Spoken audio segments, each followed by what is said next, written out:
Muito bem. Queridos, é um prazer, viu? Agradeço demais o carinho e a acolhida, repito e reforço. Que privilégio, viu? Ter tido esses dias aqui com os irmãos. Pena que foi breve, né? Infelizmente, as nossas obrigações pastorais, acadêmicas e familiares nos impedem a gente ficar muito tempo, às vezes, em alguns lugares, e principalmente nos domingos, né? Mas aí, quando eu falei para o Adriano, eu quero ir, mas tem que jeito da gente fazer alguma coisa fora de um domingo? Eu falei, tem um feriado aqui e tal. Perfeito. E, irmãos, é muito bom estar aqui, ver vocês florescendo, a igreja se desenvolvendo. Que bênção, um novo espaço, né? Que sinal da graça, e que Deus continue encorajando vocês a cumprir essa missão gloriosa, que é levar o Evangelho de Jesus para as pessoas. Irmãos, como prometido, nós vamos encerrar essa conferência nossa, tratando de um tema que eu considero importante. Observe que houve uma lógica. Nós primeiro falamos do fundamento da igreja, que é a centralidade de Cristo. Depois falamos hoje, né, mais cedo, falamos um pouco aí sobre a adoção, que é a implicação do que Deus faz em nós quando nos unimos ao Filho de Deus, e como Deus nos transforma de filhos da ira ou filhos da desobediência em filhos de Deus. Isso nos torna co-herdeiros com Cristo. Isso nos dá o privilégio de nos dirigirmos a Deus como Pai em oração. Nos dá o privilégio de sabermos que a nossa comunhão com o Senhor se dá pela mediação do Filho dele, que é o primogênito dentre muitos irmãos. E agora eu vou falar sobre o tema que também nos é muito caro, desde a Reforma.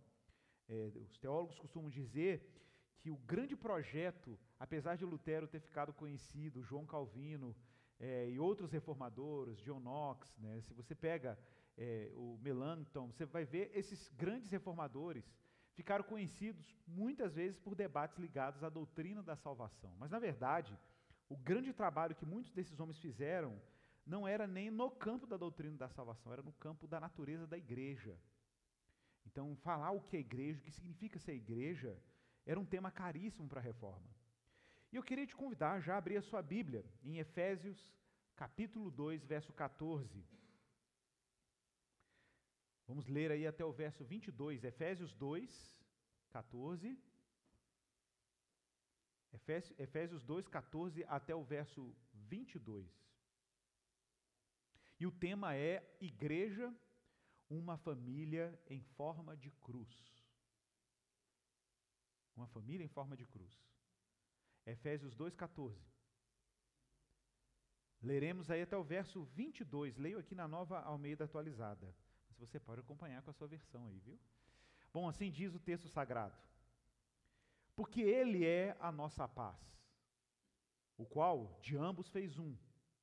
E tendo derrubado a parede de separação que estava no meio, a inimizade, aboliu na sua carne a lei dos mandamentos em forma de ordenanças, para que dos dois criassem em si mesmo um novo homem, fazendo a paz, e reconciliasse ambos em um só corpo com Deus por intermédio da cruz, destruindo por ela a inimizade.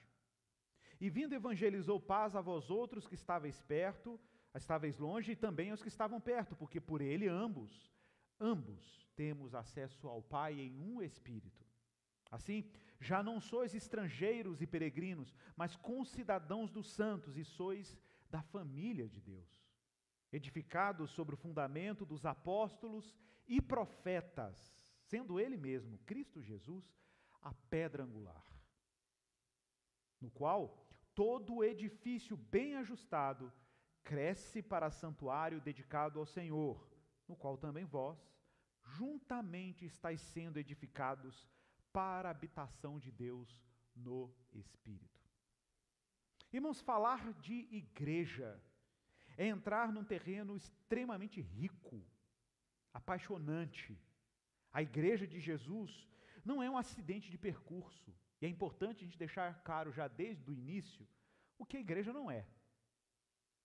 O que a igreja não é? A igreja não é uma associação, uma agremiação de pessoas com afinidades comuns. Não é. A igreja não é uma associação de consumidores religiosos que se juntam num espaço para consumir uma atração religiosa. Não é. A igreja também não é uma comunidade que oferece ou oferta às pessoas experiências religiosas. Também não é. A igreja não é e não pode ser um lugar onde a relação que as pessoas têm com Deus e umas com as outras é baseado em mera afeição. A igreja não foi feita para ser necessariamente um lugar onde você vem para curar a sua solidão e as suas carências afetivas. A igreja também não é isso. Não é isso. Também é verdade que a igreja não é uma instituição, apesar de que a igreja precisa ser servida por uma instituição. E esse é um ponto crítico. A gente costuma usar uma analogia de um livro que eventualmente a gente recomenda, que é o livro A Treliça e a Videira, é um livro interessantíssimo, que faz a analogia de que a igreja, a dimensão viva da igreja, são as pessoas que pertencem ao corpo de Cristo, ela é como se fosse uma videira, orgânica, natural. Mas uma videira, para ser frutífera e cumprir a sua função, ela precisa do apoio de uma treliça, que é onde ela cresce. A instituição é uma treliça, a igreja é a videira. A instituição tem que estar a serviço do cuidado da videira, nunca o contrário. A igreja precisa ser mais organismo do que organização. Mas ela também não pode se dispensar da organização, porque a organização tem a função de servir o organismo, mas nunca transforme o organismo num servo da organização, porque senão você mata a videira. Então pense nisso. Pense que a igreja de Jesus não é nada disso que eu mencionei. Mas então o que é isso? O que é essa comunidade de pessoas que têm diferenças sociais, diferenças de gênero, homem e mulher, diferenças de cor, origens culturais distintas, que formam uma comunidade? Que milagre é esse que Jesus faz de juntar gremistas e colorados no mesmo lugar de culto? Que milagre é esse? Flamenguista pregando aqui ainda.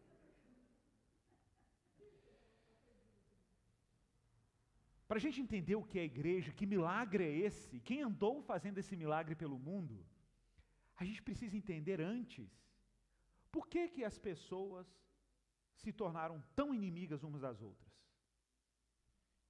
Será que o homem sempre foi assim? Tribalista, divergente, discordante, cria inimigos, cria adversários? Ou será que isso não é reflexo de um problema mais radical? E não será a igreja a própria reversão desse problema? Veja bem, no livro de Gênesis, capítulo 1, verso 26 e 27, vocês vão ver que eu vou combinar uns textos para a gente entender Efésios. Gênesis 1, 26 a 27 é dito que Deus, quando criou o homem, o texto você conhece, façamos o homem a nossa imagem conforme a nossa semelhança. E o texto diz que criou, pois, o homem, a sua imagem e a sua semelhança o criou, homem e mulher os criou. A gente precisa ir um pouquinho mais no texto original para a gente entender o que esse texto está dizendo. A gente precisa olhar para o texto hebraico. Para começar, o texto não está falando que Deus fez o sexo masculino a sua imagem e semelhança. Porque quando você lê façamos o homem, você pode cair numa pegadinha clássica da língua portuguesa, porque nós adotamos o termo homem para descrever o sexo masculino, mas também a humanidade, né? Mas em língua hebraica existe uma distinção, existem termos separados para cada coisa. Quando a Bíblia hebraica quer se referir à humanidade, enquanto condição, enquanto criatura de Deus, indiferente do sexo, ele usa a expressão Adam, Adam de onde vem Adão. E é a palavra que aparece aqui nesse texto, Gênesis 1, 26. Façamos a Adão a nossa imagem e conforme a nossa semelhança. Então, seja lá o que Deus for dizer daqui para baixo, sobre a origem, ele está falando sobre a origem da humanidade, não é do sexo masculino.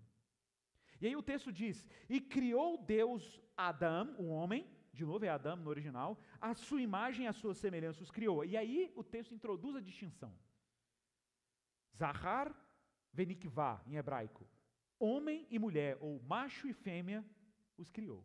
Aí aqui aparecem os termos que distinguem, homem e mulher. Aqui é sexo. Aí o texto já diz uma coisa interessante aqui. Para começar, o texto está dizendo que a humanidade partilha de uma única origem, comum. Fomos feitos à imagem e semelhança de Deus.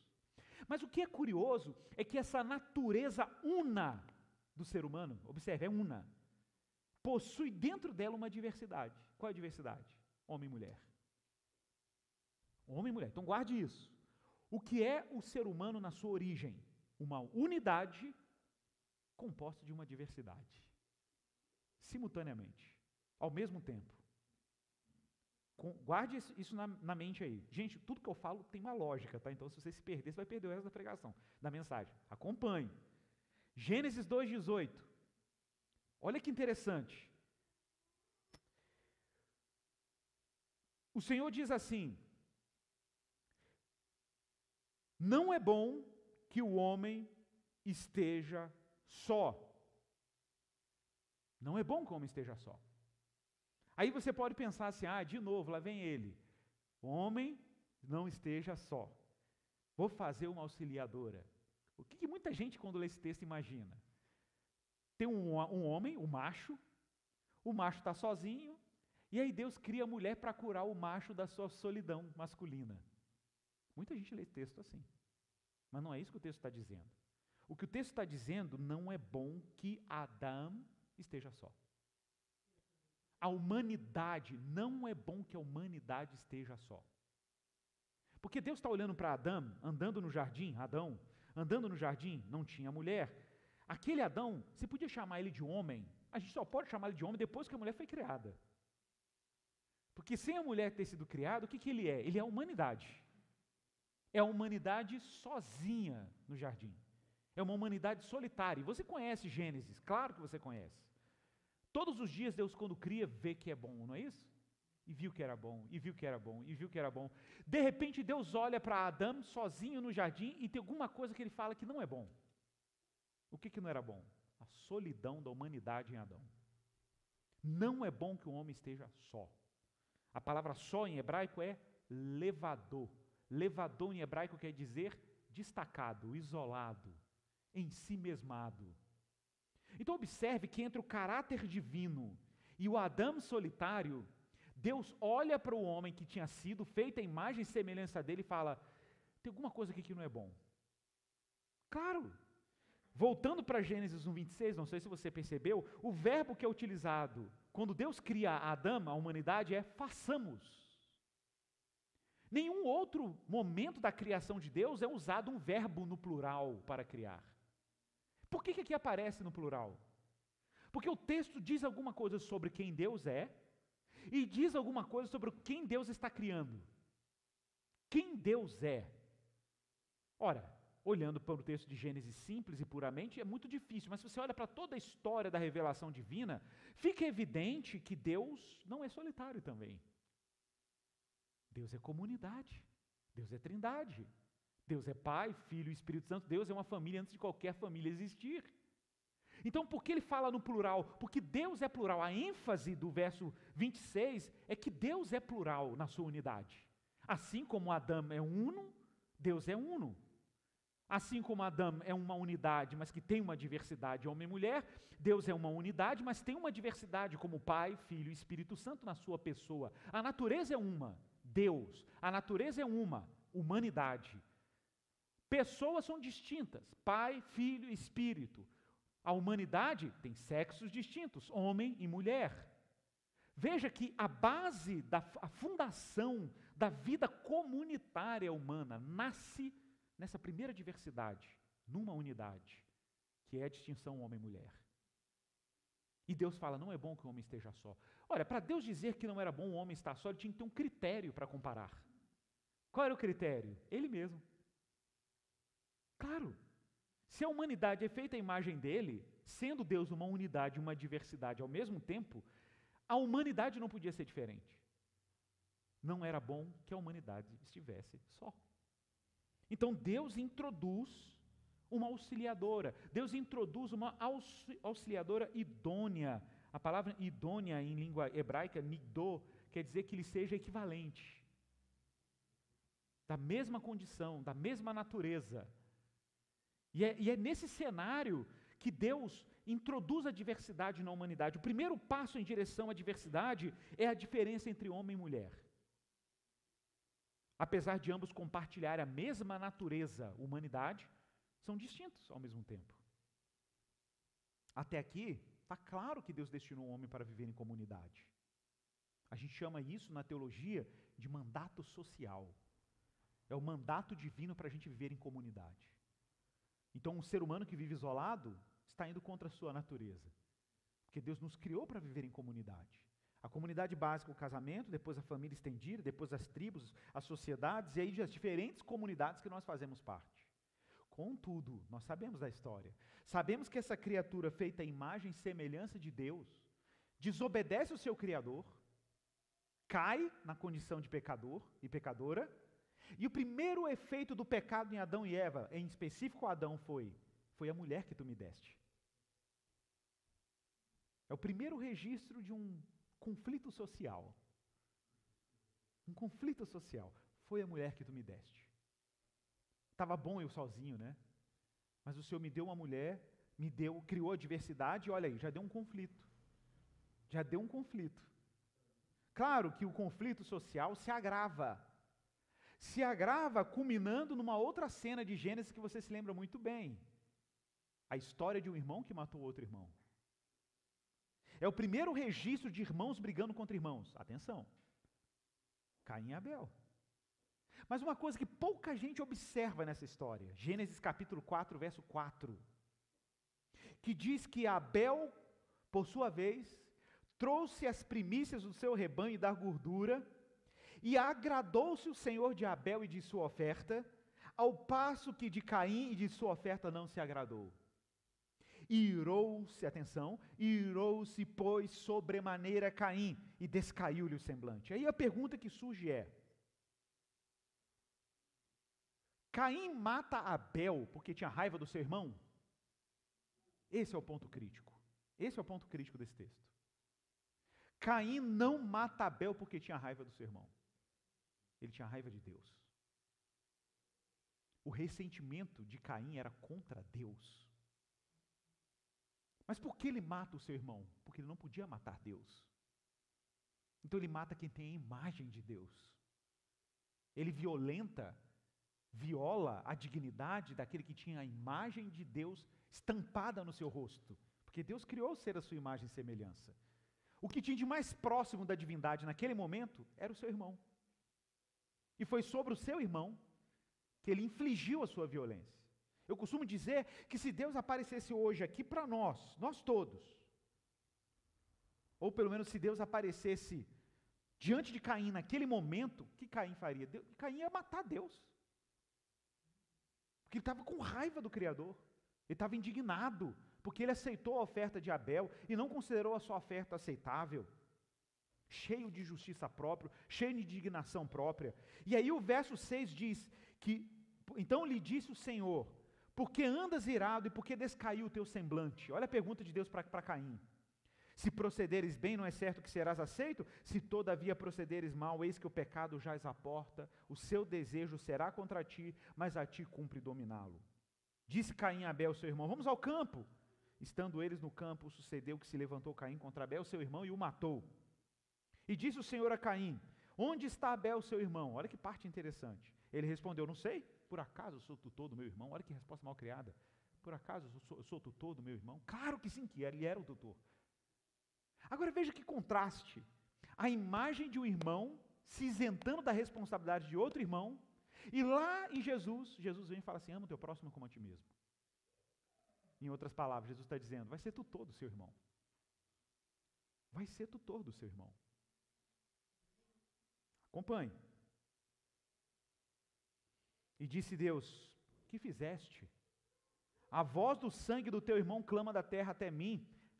És agora, pois, maldito por sobre a terra, cuja boca se abriu para receber de tuas mãos o sangue de teu irmão. Atenção agora.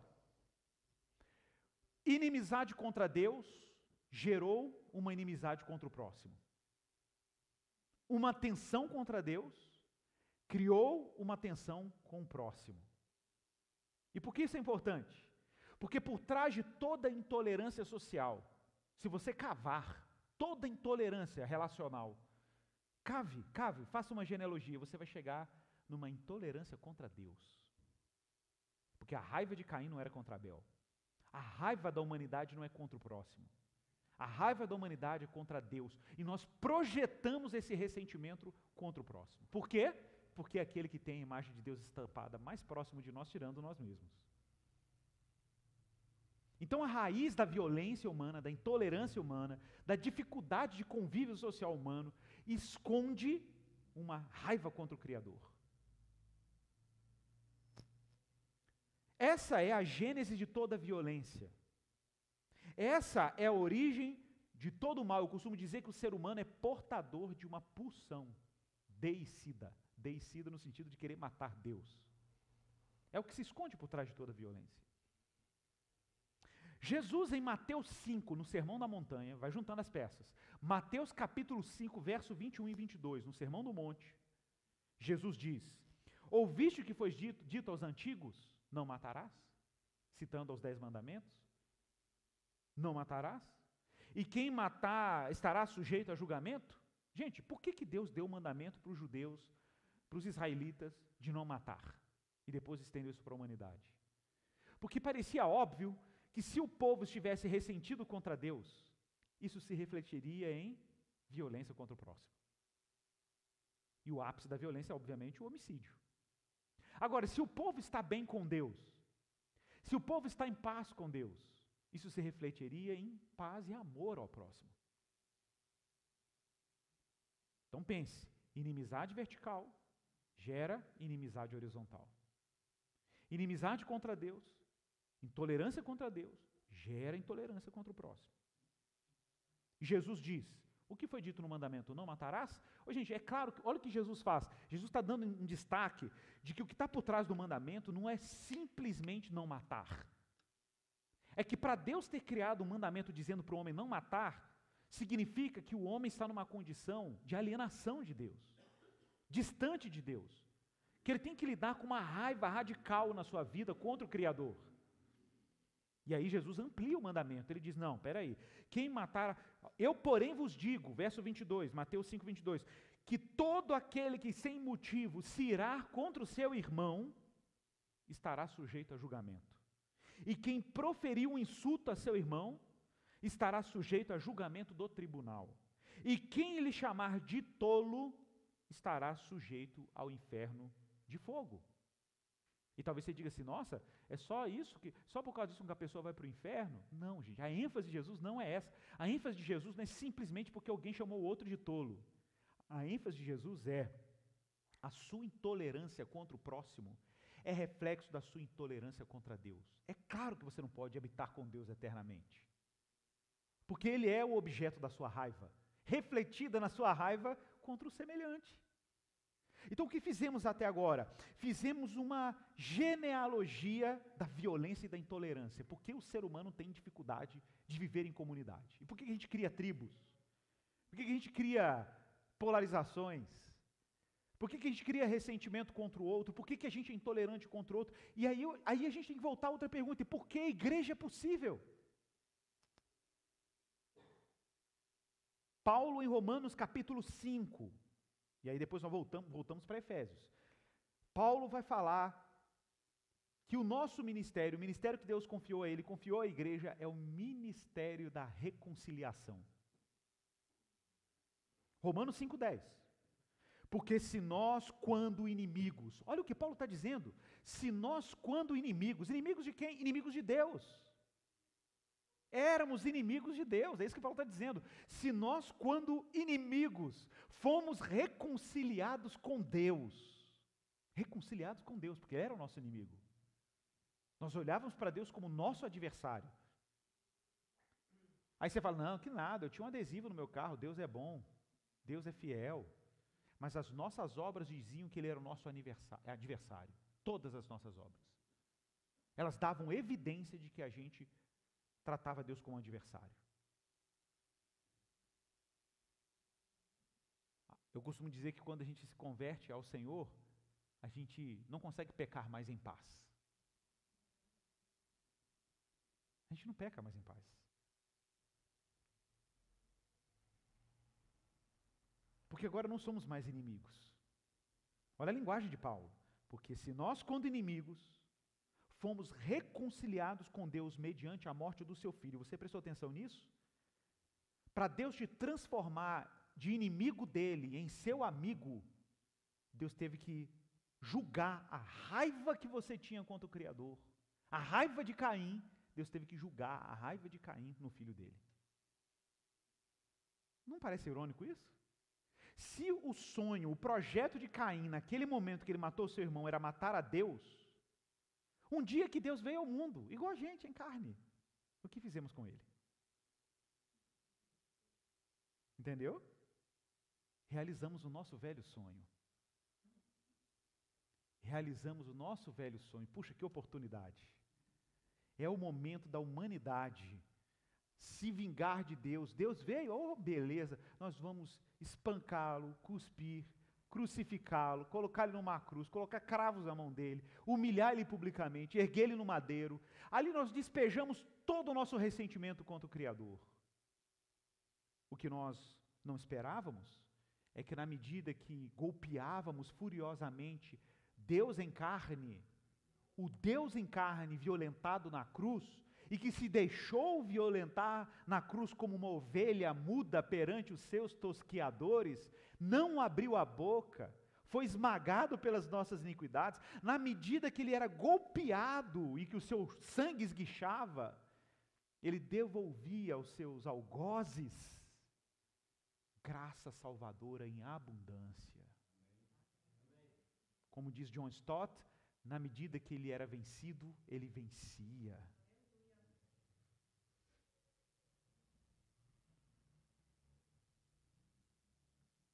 Estando já reconciliados, seremos salvos pela sua vida. E não apenas isso, mas também nos gloriamos em Deus por nosso Senhor Jesus Cristo, por intermédio, por meio de quem recebemos agora a reconciliação. Então o que Deus está fazendo aqui? Agora vocês vamos voltar para Efésios 2, porque agora nós temos repertório, nós temos ferramentas para ler Efésios capítulo 2, verso 14. Porque agora nós vamos entender a doutrina da igreja em Paulo. Veja aí o verso 14. Porque ele é a nossa paz, do qual de ambos fez um. Essa linguagem, ambos fez um, te lembra alguma coisa? Gênesis. De ambos fez um. Gênesis. O que Paulo basicamente está dizendo é que o que Deus anda fazendo na igreja de Éfeso, que essa carta é para a igreja de Éfeso, é que Deus está fazendo ambos um. Quem é o ambos aqui? No caso da igreja de Éfeso, eram os judeus e os gentios. Deus está pegando os judeus e gentios, dois grupos étnicos irreconciliáveis. Os judeus consideravam os gentios impuros e idólatras. Os gentios consideravam os judeus um povo estranho, com ritos estranhos e um Deus que não tinha imagem. E agora Deus está juntando ambos em um só corpo, numa comunidade. Que milagre é esse? Paulo tem que descrever o milagre. Como que Deus fez esse milagre? Derrubando a parede que estava no meio. Qual era a parede? A inimizade. Está aqui, ó, a inimizade.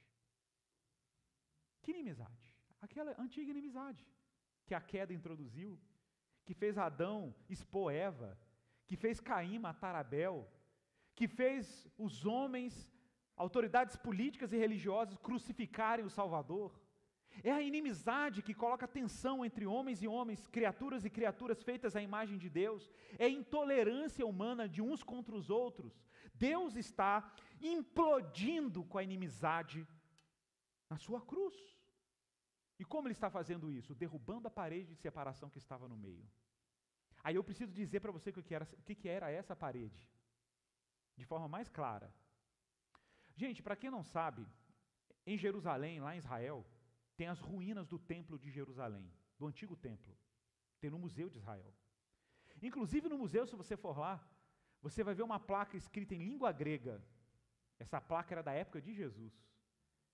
E era uma placa que era posta numa mureta que separava os pátios do templo. Não sei se você sabe, o templo de Jerusalém tinha pátios.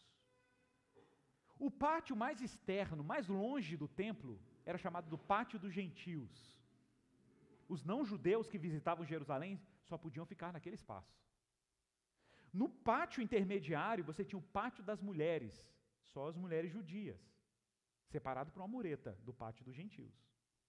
Numa parte mais interna e mais próxima do templo, você tinha o pátio dos homens judeus. E, finalmente, a área mais santa do templo, que só podia ter acesso os sumos sacerdotes e sacerdotes. Era a área santa do templo, o átrio, o pátio do templo. Agora vejam bem, o que Paulo está dizendo aqui? Paulo está pegando a imagem da mureta, que separava gentios e judeus, judeus e não judeus, da adoração a Deus. Ele pega essa imagem do muro de separação, da parede de separação e fala, sabe o que o evangelho anda fazendo? Derrubando as paredes. Derrubando as paredes. Para quê? Para destruir a inimizade, porque a inimizade que impedia as pessoas estarem junto do jeito que Deus planejou em Gênesis. E como Deus fez isso? Verso 15. Ele aboliu na sua carne a lei dos mandamentos na forma de ordenanças, para que dos dois criasse em si mesmo uma nova humanidade, um novo homem, fazendo a paz. E nada aqui que Paulo escreveu, gente, é acidente de percurso. Paulo não gasta tinta, viu? Muita gente que lê Paulo acha que Paulo está enchendo a linguiça, né? Está enrolando no texto. Gente, Paulo não pode desperdiçar tinta, primeiro porque era caro na época, e papiro também era caro. Então Paulo precisa ser muito preciso em cada palavra que ele usa. Quando ele diz que ele aboliu na sua carne a lei dos mandamentos, Paulo não está dizendo que o evangelho aboliu a lei. Paulo está dizendo que o evangelho aboliu a lei dos mandamentos numa forma específica, a forma de ordenanças. O que são ordenanças no original grego? Dogma. Dogma, o que é o dogma? Interpretações humanas sobre a lei. Qual interpretação humana? A interpretação que os fariseus e os judeus criaram na época, que judeu e gentio não podiam cultuar juntos. Isso era um dogma. Não tem nenhum lugar no Antigo Testamento que diz que o gentio e o judeu tinham que estar separados na adoração a Deus. Ao contrário, Deus prometeu a Abraão que através dele seriam abençoadas todas as famílias da terra. Isso era um dogma, foi uma invenção religiosa. E Jesus está abolindo essa invenção religiosa por meio da sua obra, para que dos dois criassem em si um novo homem. Gente, veja, isso é muito forte. Deus está, através de Jesus e através da sua cruz, criando uma nova humanidade. É quase como se Deus recomeçasse Gênesis. É a nova criação. É uma nova humanidade. E a matéria-prima da nova humanidade não é mais o pó da terra. A matéria-prima da nova humanidade é o próprio Cristo. E é de Cristo que ele faz uma nova humanidade. E aí o texto usa uma palavra que parece, de novo, fazendo a paz. Eu falo sempre para o pessoal da minha igreja, quando você lê o fazendo a paz, você não pode ler o fazendo a paz igual a paz da Miss Universo. Já viu paz de Miss Universo? O pessoal pergunta assim para a Miss Universo, o que você gostaria, o que você desejaria? Eu desejo a paz universal, você já viu? Esvazia o sentido, né? Gente, paz, a linguagem de Paulo aqui, é o antigo shalom do hebraico. A palavra shalom em hebraico, lechalem, que é a raiz da palavra, né, pacificar. Lechalem quer dizer, é uma pacificação econômica, sabia? Você quando vai em Israel, você fala assim, eu quero pagar isso, você fala lechalem, pagar. Pagar é não ter dívida, não ter falta. Viver em paz é não ter falta. O que ele está dizendo é que entre judeus e gentios não existe nenhum débito a ser pago. Entre os irmãos não existe nenhum débito a ser pago. Não existe nenhuma falta entre os irmãos. E assim, reconciliar-se ambos. Reconciliar-se, a palavra-chave. Ambos em um só corpo. Olha que louco. Em um só corpo com Deus, por intermédio da cruz. Palavra-chave, a igreja é uma família em forma de cruz, por intermédio da cruz, destruindo por ela a inimizade. Por que eu quero dar ênfase na cruz? Porque não sei se você reparou, se o pecado introduziu uma inimizade contra Deus, que se refletiu numa inimizade contra o próximo, o evangelho introduziu uma reconciliação com Deus, para que houvesse uma reconciliação com o próximo. Reconciliação vertical gera reconciliação horizontal.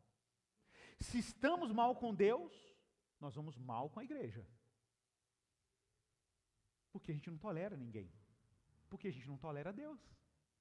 Mas se estamos bem com Deus, eu não vou para a igreja para bater o ponto, para o pastor não encher minha paciência, ligando, onde você está, minha irmã?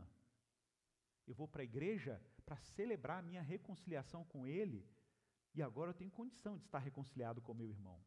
Ele não é mais uma ameaça, porque Deus também não é mais uma ameaça.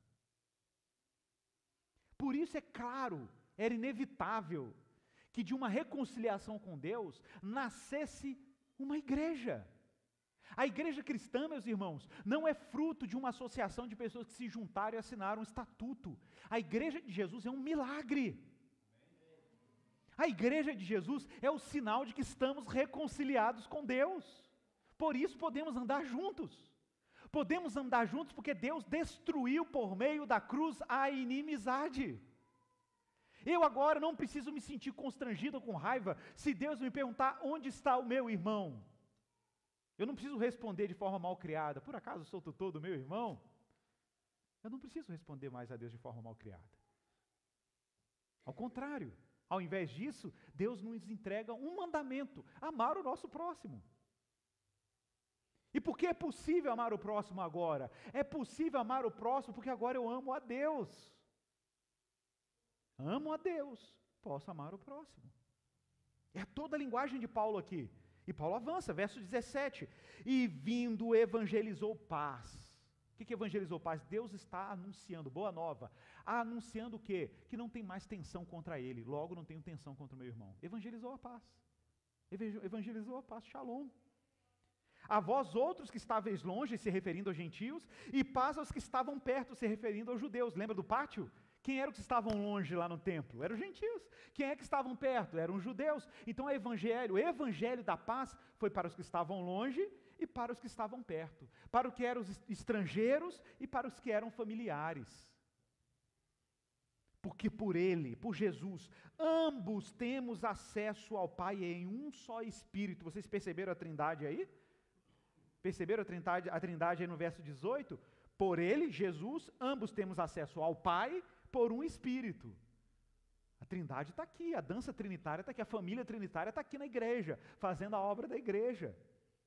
Assim já não sois estrangeiros. Irmãos, se tem uma coisa que a igreja não pode permitir, é que as pessoas ao chegarem aqui se sintam estranhas, estrangeiras, peregrinas.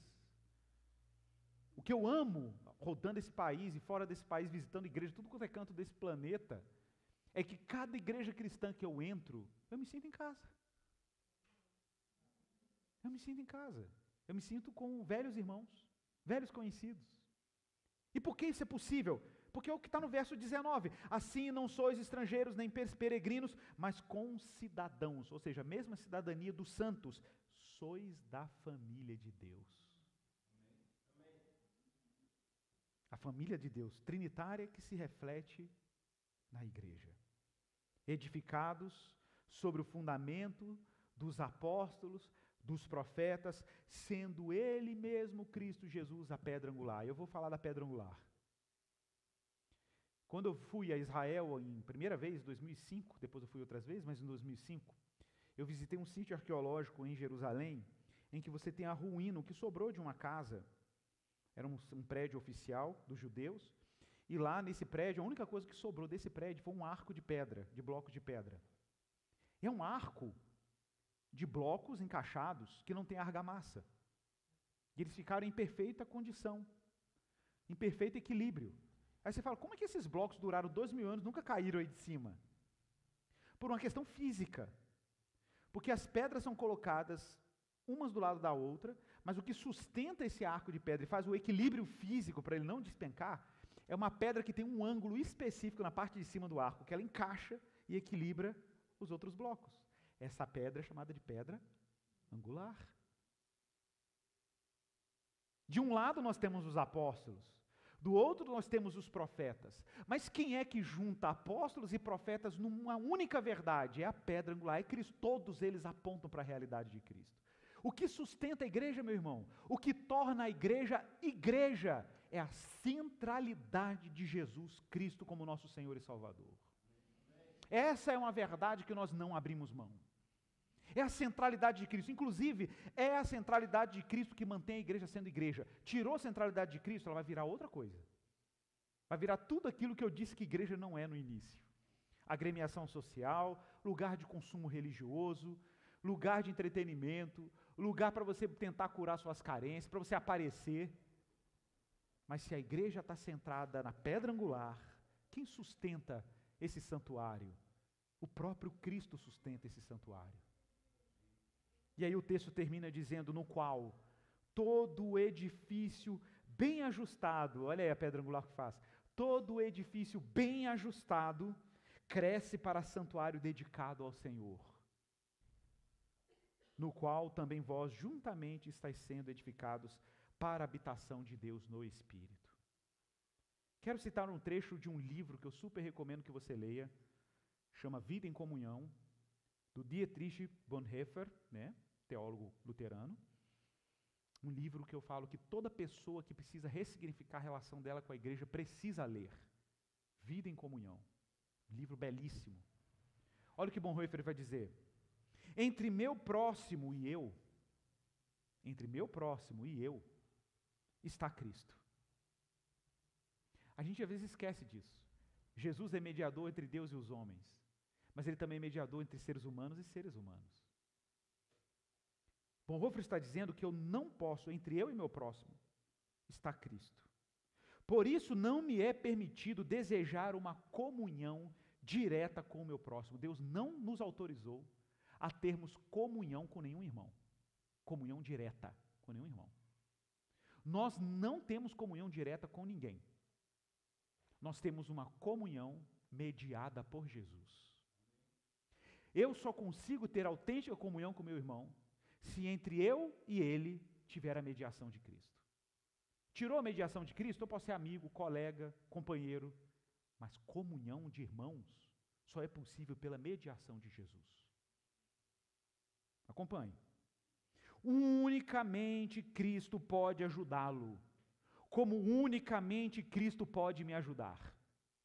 Isso significa que eu devo renunciar todas as minhas intenções apaixonadas de manipular, forçar ou dominar o meu próximo. Eu tenho que renunciar a todas as tentativas de controle sobre o meu irmão.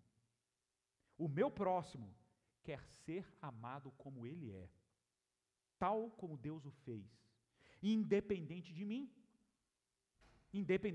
das minhas expectativas. Ou seja, como aquele por quem Cristo se fez homem, morreu, ressuscitou, e a quem Cristo perdoou e destinou para a vida eterna. Basicamente o que o Bonhoeffer está dizendo. Meu irmão, como é que Deus te amou? Cristo te amou. Você entendeu? Cristo te amou incondicionalmente. Cristo te tolera incondicionalmente. Como que você pode olhar para o seu irmão e achar que você tem alguma vantagem moral sobre ele? Depois que Cristo te amou do jeito que ele te amou.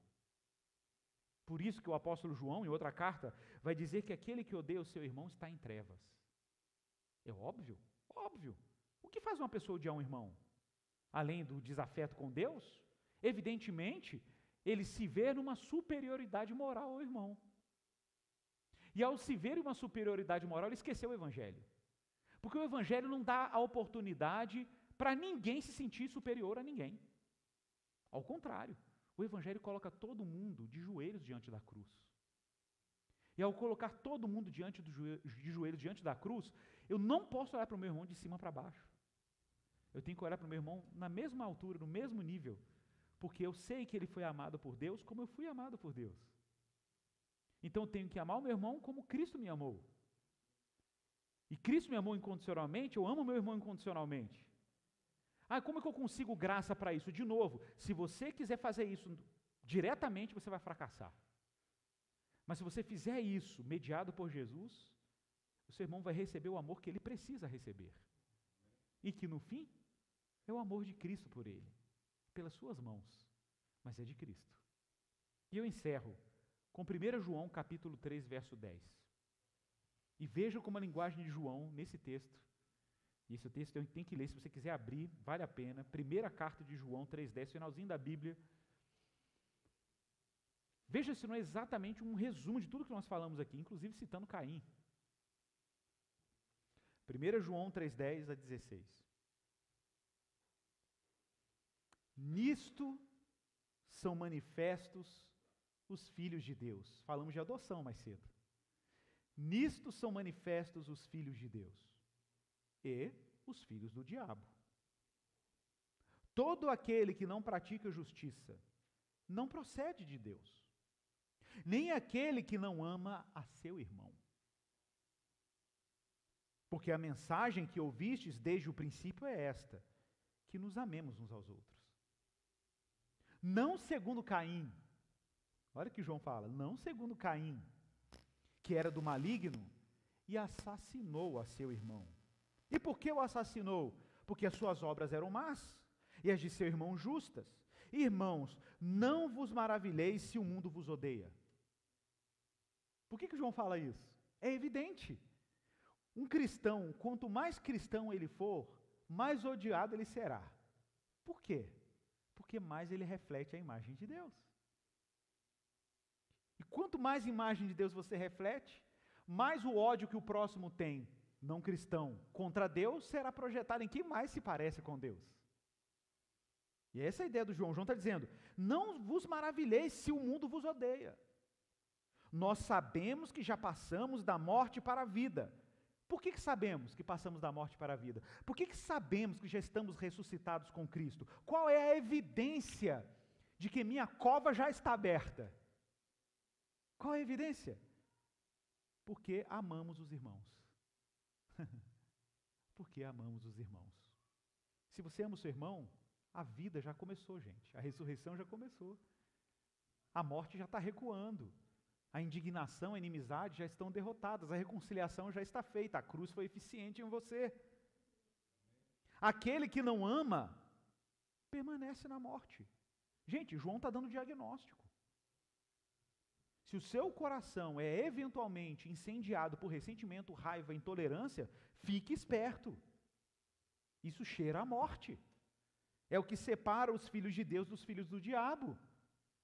Agora, se o seu coração começa a dar sinais de compaixão, sinais de amor, você não entra num relacionamento com o irmão carente, reconhece que entre você e ele está Cristo, isso é um bom sinal. É sinal que a ressurreição está chegando no seu coração. É sinal que Deus te selou para a vida eterna, é sinal que você passou da morte para a vida, é o que está no verso 14. Todo aquele que odeia seu irmão, verso 15, a mesma linguagem de Jesus, é assassino, é igual Caim. Só não consumou, mas é Caim. Ora, vós sabeis que todo assassino não tem vida eterna permanente em si. Claro que não.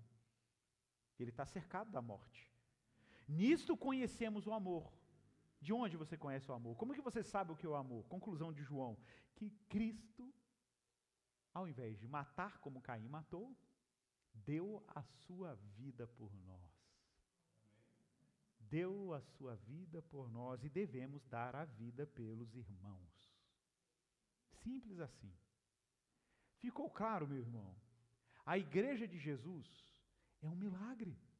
A igreja de Jesus é um sinal no tempo e no espaço que estamos bem com Deus. A igreja é a evidência de que existe um povo que está reconciliado com os céus, por isso, reconciliado uns com os outros. A igreja é a prova dentro de uma comunidade, de uma sociedade, de uma cidade, de que Deus anda trazendo pessoas para perto de si. Tem gente que não tem raiva de Deus, por isso não tem raiva do próximo. Por isso a igreja é possível. Por isso congregar é possível. Por isso estar aqui, meu irmão, repito, não é simplesmente você cumprir uma obrigação religiosa. Estar aqui é celebrar que entre você e Deus acabou a inimizade. Logo, entre você e o seu irmão também acabou a inimizade. É uma igreja, uma família em forma de cruz. Vamos orar.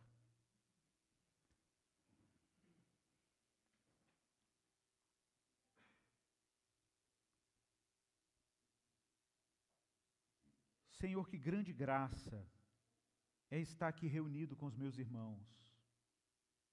É verdade, estamos longe fisicamente um do outro, mas, graças à obra do Teu Espírito, vir aqui é como visitar a minha família. Estar aqui é celebrar a família da cruz, a família da reconciliação.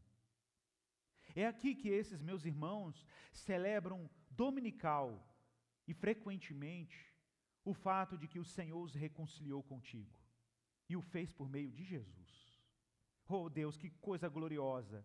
Pensar que o teu filho o abraçou no seu sofrimento naquela cruz, toda a nossa indignação.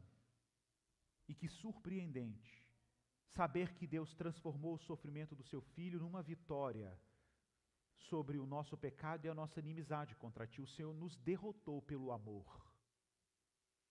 E graças à derrota da nossa raiva e da nossa indignação, que o Senhor fez possível uma comunidade onde o Senhor evangelizou a paz. A igreja do Senhor é um grande milagre. A igreja do Senhor é um grande sinal. A igreja do Senhor é a evidência de que o Senhor continua fazendo coisas maravilhosas e salvando pessoas para a Tua glória, Senhor. Como é bom pertencer a uma família de reconciliados. Eu olho para o meu irmão e me glorio em Cristo olhando para ele, porque vejo nele estampada a imagem do Deus que eu amo.